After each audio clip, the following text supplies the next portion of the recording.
So, Assalamu alaikum. أعوذ بالله من الشيطان الرجيم بسم الله الرحمن الرحيم الحمد لله الذي خلق الإنسان في أحسن تقويم وبعث نبيين مبشرين ومنذرين وأنزل معهم الكتاب بالحق ليرشد الناس إلى سبيل الهدى ويخرجوهم من الظلمات إلى النور. أشهد أن لا إله إلا الله وحده لا شريك له وأشهد أن سيدنا محمد عبده ورسوله أما بعد. يا عباد الله وأوصيكم ونفسي أولا بتقوى الله تعالى وطاعته. That is the same, my dear believers. All praise, all majesty, all exaltation to Allah subhanahu wa ta'ala Most High, who created us with this beautiful intellect and this mind, this ability to do so many amazing things. And he created us be asani takwin in the best mold and structure. He gave us this mind that allows us to go to the moon. It allows us to build the solar system. It allows us to come up with all of these beautiful examples of technology that we have with us today. And so we uh, we thank Allah for this creation, fi asani takwin, that He created us in this excellent mold and structure that gives us abilities to learn from our mistakes and to grow and to evolve. And that Allah subhanahu wa ta'ala knew that we had this ability, that we would make mistakes, but that we would need to learn from those mistakes. He sent us prophets as good, bring us the good news and a warning. Good news for those who believe and work righteous deeds of the Akhirah, the waterfront property in Jannah, in the heaven that gives us, in which we can have everything we need, and also a warning of the Jahannam, of the hell, for those who disbelieve and just are rebellious and disobedient and ungrateful for the favors and blessings that Allah subhanahu wa ta'ala has bestowed upon us. Hopefully bear witness and testify that there is nothing and no one worthy of worship except Allah subhanahu wa ta'ala, and Allah alone. He has no partners, no associates. Also bear witness that Prophet Muhammad is his slave, servant, and messenger. And I feel like I've been jostling the screen a little bit, so hopefully I'll stop doing that for right now. So today's topic is one that's really dear to me. Just wanted to talk about lessons from Hajj, as this is we are in the first 9 days of Dhul Hijjah, and next Friday, inshallah, will be Eid al-Adha. And so that will be the greater Eid, the greater festival that comes right after the day of Arafah, the ninth day of Dhul Hijjah.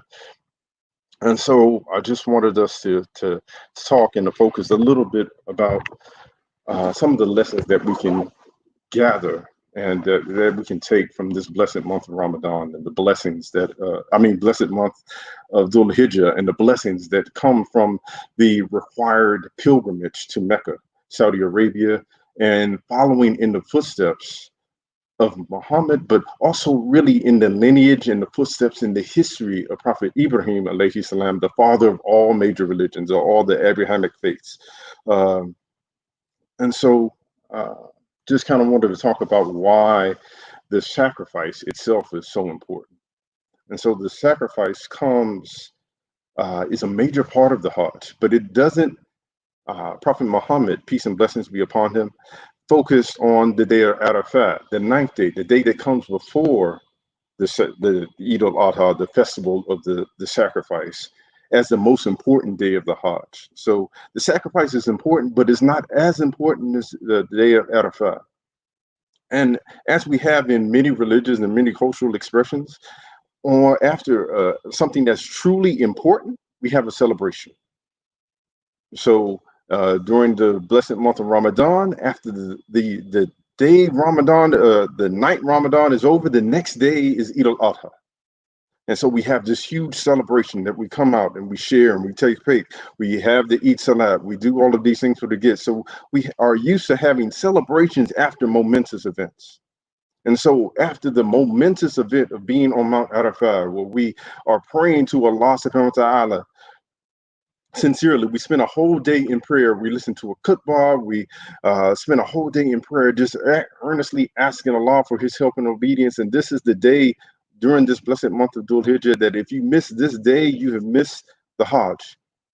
So after this important day, we have Eid al-Adha, the festival of the sacrifice. And what is the sacrifice? What is it really about? It is a commemoration of the story of Prophet Ibrahim and his son Ishmael. And want to see, I'm trying to do a little bit more multimedia today. So we'll see if we can make this work.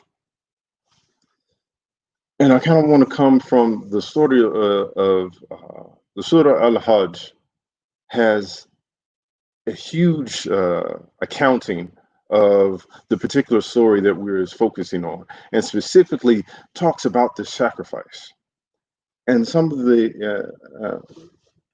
but before I jump there, let me jump a little forward in my visual presentation. So if you didn't know what Eid al-Adha was all about, again, we come after the day of Arafah, where the pilgrims gather on the Mount Arafah. You'll see them gathering from miles away. It's like having millions of people all in the same place trying to do the same thing from all over the world. You have pilgrims from every corner of the world who will come to Mecca to glorify and praise Allah subhanahu wa ta'ala. And they come from all over and they descend on the plains of Arafah in their pilgrim garb, and you'll find them packed together on mountains and everywhere else, and just sincerely doing their worship to Allah.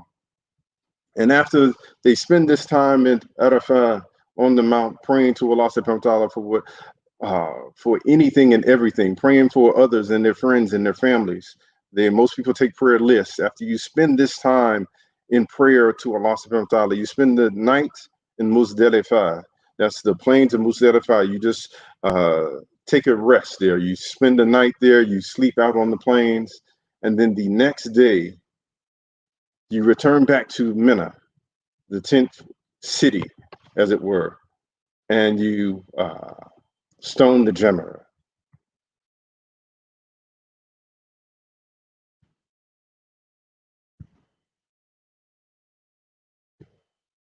And the stoning of the Jamrah, apparently I cannot show you. So the stoning of the Jamrah is, again, is another lesson from the life of Prophet Ibrahim, where Prophet Ibrahim was tempted. And when we throw the Jamrah, you take these 7 stones that you picked up at Muzdalifah and you throw them at the biggest Jamrat on this day, and you say, Allahu Akbar. It's a silent acknowledgement that whatever problems that you have, whatever is not right with yourself, that Allah is greater than those problems. So you're trying to break through and to hit this bullish mentality. Sometimes we become obstinate in our minds and our thinking. We're trying to break through that bullish mentality and break it and say that whatever that obstacle is to us transitioning, to us getting better, that Allah is greater than that obstacle, and Allah can help us to overcome that obstacle. So we want to get rid of that obstinate, rock hard, immovable aspect of ourselves, and give it to something that is so much greater than us. And so after we stone the Jamrah, we return to the sacrifice. And the reenactment of the sacrifice is, let's see if this one will play. And I want to play it without sound. All right. And so forgive me, I have a lot of kids that I work with, and this just kind of covers the story in a very quick way. But Allah subhanahu wa ta'ala starts off, we start the story of Ibrahim with one of him being a father, or wanting to be a father. And as a father, he wants to be a father. He wants to extend his lineage. He prays for years and years and years for a child, someone to carry on his name, someone to carry on the work that Allah subhanahu wa ta'ala has asked him to do. And after praying and praying and praying, and he reaches an old age where most people his age do not have children anymore, he is gifted with a child. And the first lesson I want us to say is to never give up, to never lose sight, and to never give up faith that Allah subhanahu wa ta'ala is greater than whatever our problem is, and he can make anything happen for us. Even if it seems impossible, nothing is impossible for Allah subhanahu wa ta'ala. He is our great, our guardian, our evolver. He created us fi asni taqween in the best mold and structure. He nourishes and proud of us, and there is nothing that is greater than him.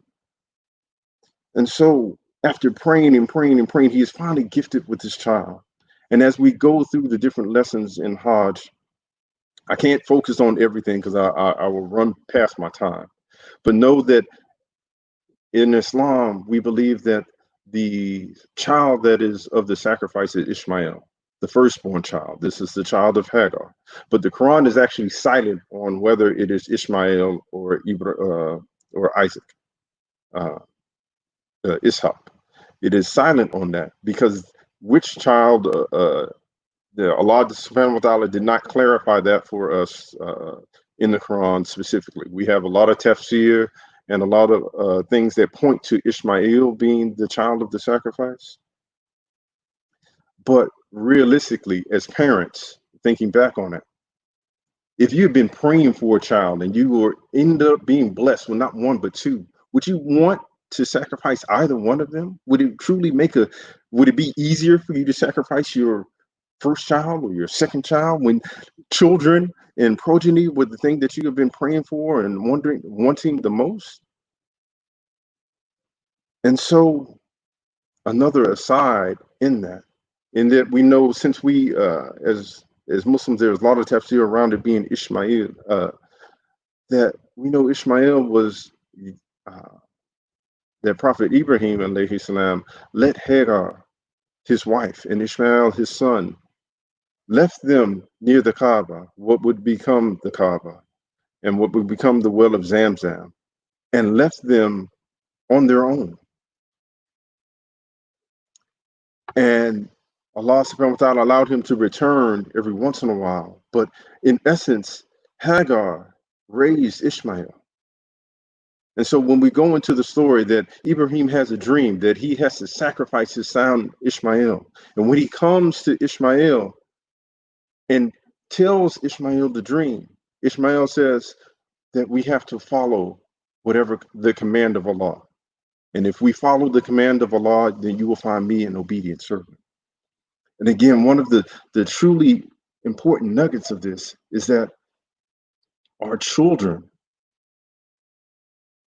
that Hagar, so raise her son Ishmael in a way that was truly meant to be one that was truly obedient to Allah subhanahu wa ta'ala. So as the Prophet, not Prophet Muhammad, but Imam Muhammad, may peace and blessings be upon him, said that, the child is formed from impressions and expressions. That the impressions on us as children, the things we see, and the loving care of our families and our friends, the TV we watch, the sounds that we hear, the sound of our mother's voice, the sound of our father's voice, those all impress upon us. And then when we are able, we express what has been impressed upon us. So if we are shown love, we show love. So if we are shown an example of obedience to Allah, then we can express obedience to Allah. If it is given to us in a way that makes it palatable to us, and makes it natural to us, then we can express that. But conversely, if it's given to us in a way that we reject, that we find abhorrent, then we do when our expressions ends up being the exact opposite of that thing. If you ended up being in a household where you didn't like always being yelled at, or you were physically or verbally abused, it would also be natural for you to express that, but it'd also be natural for you to express the exact opposite of that. That you made sure that when you grew up to be a strong and independent individual, that you did not act in the same way that the people act around you who impressed upon you. So we know that this sign of obedience from Ishmael is one where he had a loving family that impressed upon him obedience in such a way that he was able to express it at this time of tremendous trial. Because again, as a father myself, I know that having being blessed with a child is a blessing, because not everyone has children. Some people go their whole life wanting children and not being able to have children. So once you are blessed with that ability, once you are blessed with that,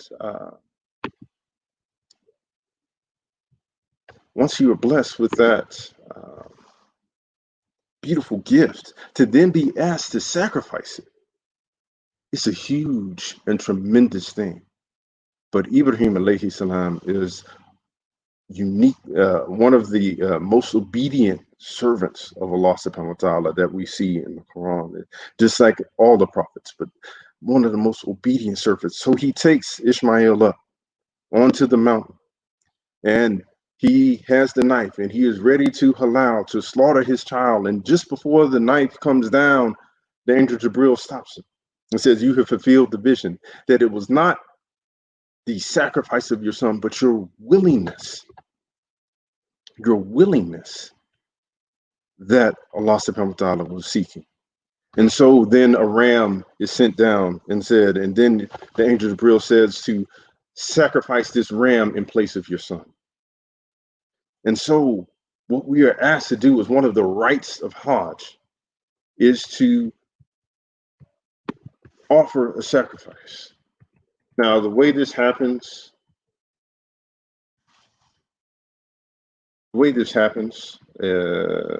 kind of varies.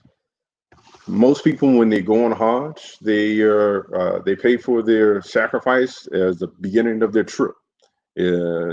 Some people who are coming in from other, but the sacrifice is always one that happens in Mina. But this is what Allah subhanahu wa ta'ala says about the sacrifice, that we appointed acts of devotion for every community, for them to celebrate God's name over the livestock he provided for them. Your God is one, so devote yourselves to him and give good news to the humble. And then in the next ayat it says, whose hearts fill with awe whenever God is mentioned, who endure whatever happens to them with patience, and who keep up the prayer, who give to others out of our provisions to them. And again, so this beautiful reenactment symbolizes that we are supposed to offer or be willing to sacrifice those things that are most dear to us in the service of Allah subhanahu wa ta'ala. But we don't give up, we don't offer something that is not good for human life. We offer up something that is living. We offer up something that is palatable to the living. We don't kill the animals for sacrifice are not raccoons or rats or just any animal. No, it is a sheep, a goat, a lamb, the gifts of these beasts of burden that Allah subhanahu wa ta'ala has given us. Is offering up those things that have monetary value, that have worth, that have value. And you are offering up something that is has value, and not just any old thing, but something that has value. And so what you then do is you offer that item of value. You offer that sacrifice, and it's not a sacrifice of something that you just never get any benefit of. It's not a sacrifice that you give, but you get nothing back. No, Allah subhanahu wa ta'ala is very merciful in that he instructs us and advises us to not only from that sacrifice that we give, that we eat, that we ingest the meat, that we take in the food, but we also then feed those who need, those who are in need, who ask, and those who are in need who do not ask, or who are proud to ask. That we divide that meat up into 3 portions, and we share that with others. And so that we not only get the benefit, but we make sure the rest of the community, the rest of society gets the benefit as well. And so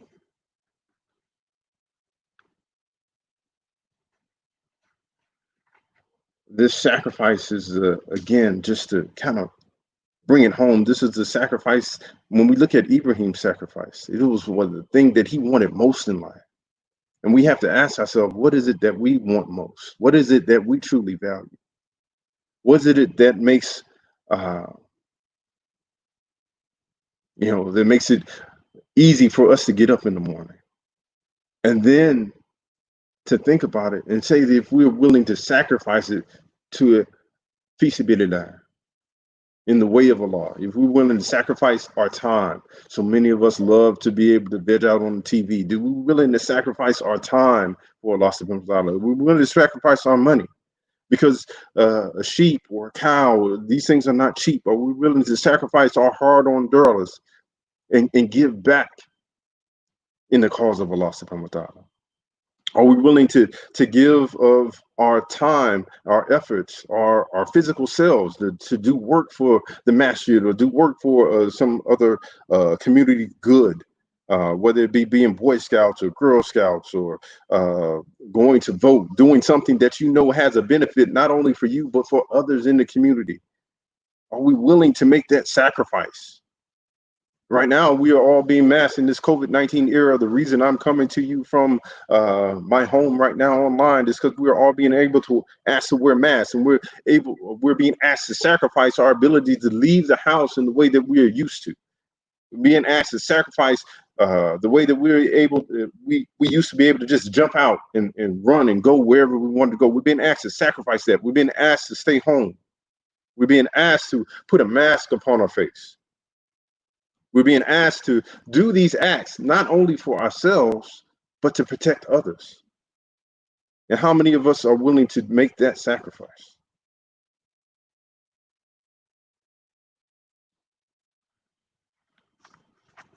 But Allah subhanahu wa ta'ala says, for those who are willing to make that sacrifice, who are willing to endure whatever happens to them with patience, and who maintain prayer, that He will give, and who are able to give out of their the provisions that Allah subhanahu wa ta'ala has given them. Because again, when we talk about the sacrifice, when we talk about the provisions, when we talk about those things that we've given, it is not.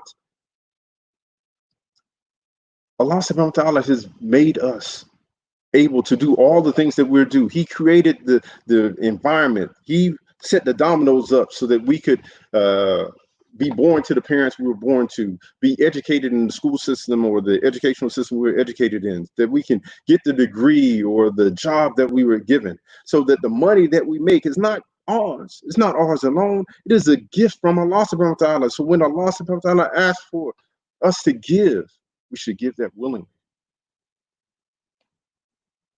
And so one of the most important things for me is when I went on Hajj.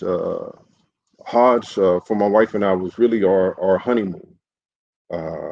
We were married in June, and we went on Hajj 4 months later. And experiencing that, knowing that on Hajj,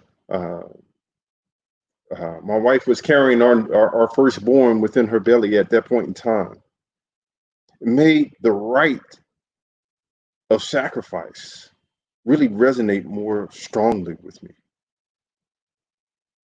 because it had taken a long time. This was my first child, and I'm not necessarily a young man anymore.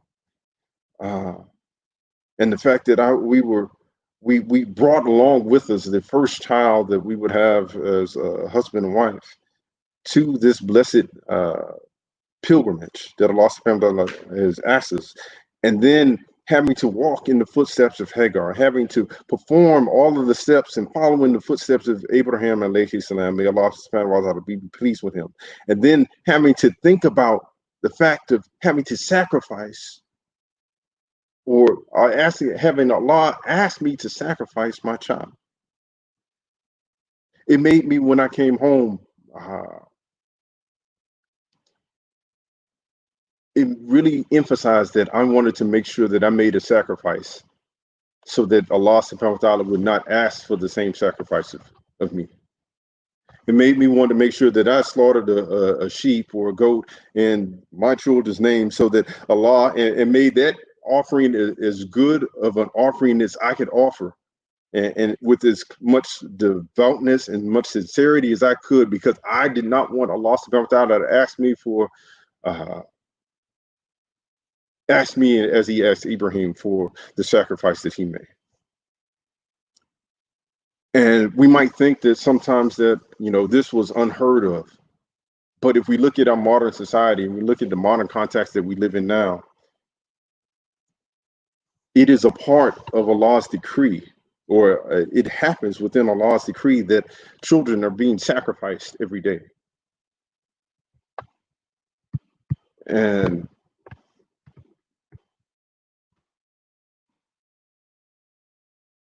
when we look at some of the names of some of the children who were sacrificed, and this is just a small list of names of people who have been killed in lines of police violence. Just a small list. But when we look at those names, and we know that those parents prayed for their child, just as Abraham prayed for his child. We know that those parents wanted the best for their child, just like Prophet Ibrahim wanted the best for his children. And those parents would then, they weren't asked to give the sacrifice, but their children were sacrificed nonetheless.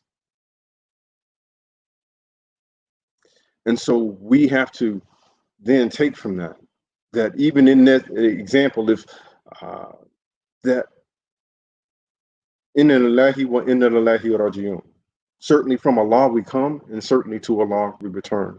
That not only is the money that we're given, the education and the things that we're given, but our children are also a gift that were given to us, and their lives ultimately belong to Allah subhanahu wa ta'ala. And all we can do is pray that their life, if it is taken, is one that just like the sacrifice that we make today, that if I go to slaughter a sheep now, that sacrifice has some benefit to me and to the community, and helps us to get into Jannah and stay far away from Jahannam. That we want to make sure that we are willing to make a willing sacrifice, because ultimately our lives and everything that is about us belongs to Allah subhanahu wa ta'ala, and it is to Allah alone that we will return to be held accountable for our deeds and our actions. And so, my dear brothers and sisters, that's all I kind of wanted to cover. I wanted to make sure I stayed within my time period, within the 30 minutes that's allotted. I am running the stream solo. So normally during our Taleems, we open it up for questions. And so if there are any questions, you can put them in the chat. I'll start to talk about some of the other upcoming events and issues that are going on in the society. But again, I just wanted to, so I'm going to conclude. But if you do have some questions, you have some comments, please put them in the chat, and inshallah, we can address them in the few minutes that we have left. But in summary, just wanted to focus on the things that, actions speak louder than words. So Prophet Ibrahim alayhi salam wasn't just asked to give lip service to the sacrifice. He had to prove that he was physically willing to commit the act. Our children are watching, my dear brothers and sisters. The community is watching. So we too have to make sure that our actions speak louder than our words. We have to show that same dedication. We have to show that same sense of purpose. We have to show our willingness to sacrifice. My last name is Shaheed, and to be a Shaheed is one who bears witness, a witness bearer who bears witness to his truth. But a Shaheed is also a martyr, one who is willing to die for what it is that he believes. And I believe it's Dr. Martin Luther King said that, I submit to you that if a man has not discovered something that he is not willing to die for, he isn't fit to live. So again, my dear brothers and sisters, I ask you, what is it that you're willing to sacrifice? What is it that you're willing to, in your obedience to Allah subhanahu wa ta'ala? And one of the ways that we should sacrifice is to be willing to give of that which you love for the service of Allah, because that is the way that we attain taqwa. Because Allah subhanahu wa ta'ala says it's not the meat or the blood that reaches Allah subhanahu wa ta'ala. It's not the meat or the blood that reaches Allah subhanahu wa ta'ala, but it is your piety, your taqwa. It is your devotion, your obedience to Allah is the thing that reaches them, that Allah subhanahu wa ta'ala receives from us. So let's ensure that we are willing to make a sacrifice, and that our sacrifice is one that it will be a useful benefit not only to ourselves but to others in our community. ربنا آتنا في الدنيا حسنة وفي الآخرة حسنة وقنا عذاب النار. Our Lord, give us a good in this life and the good in the next life, and save us from the consequences of the hellfire. And so, in the comment section, you will see that we have a planning meeting coming up this evening at 6 p.m.